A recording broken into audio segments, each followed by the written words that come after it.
Shalom everyone, ఎలా ఉన్నారు? మన లైఫ్లో మనకు చాలామంది ఫ్రెండ్స్ ఉంటారు, రిలేటివ్స్ ఉంటారు, మనకి చాలా దగ్గరైన వాళ్ళు ఉంటారు.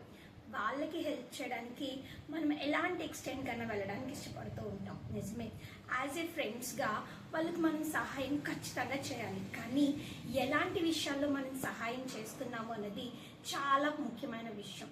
కొన్నిసార్లు నాకు అలాంటి ప్లేసెస్కి వెళ్ళడం అస్సలు ఇష్టం లేదు, కానీ నా ఫ్రెండ్ ఒంటరిగా వెళ్తూ ఉన్నాడు, వాడికి తోడుగా నేను వెళ్తూ ఉన్నాను.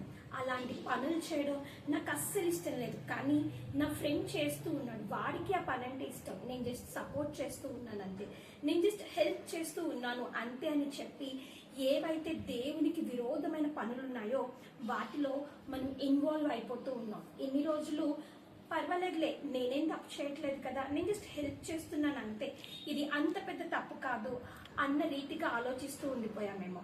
కానీ వాక్యం ఏం సెలవిస్తుందో ఒకసారి చదవడానికి ఇష్టపడుతూ ఉన్నాను. భక్తిహీనులకు సహాయం చేసి యెహోవా శత్రువులకు స్నేహితుడు అయితివి కదా, అందువలన యెహోవా సన్నిధి నుండి కోపము నీ మీదికి వచ్చును. ఇక్కడ ఆహాబుకి యెహోషాపాతు సహాయం చేశాడు. దేని విషయంలో? దేవుడు వద్దు అనే యుద్ధం చేయడం విషయంలో.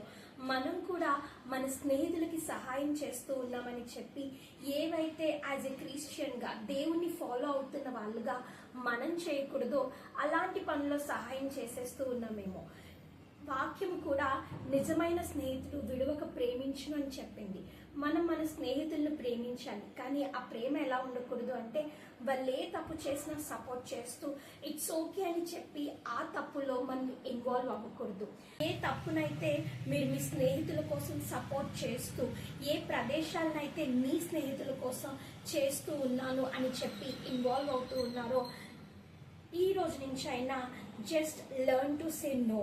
కొన్ని విషయాలు స్నేహితుల కోసమైనా చేయడము మనకు అపాయము. కాబట్టి ఎలాంటి పనులలో వాళ్ళకి సహాయం చేయాలో, ఎలాంటి పనుల్లో వాళ్ళని విడుదల పొందించేలాగా మనం ప్రవర్తించాలో నేర్చుకునే కృప ప్రభు మనెల్లరికూ దయచేయుగాక.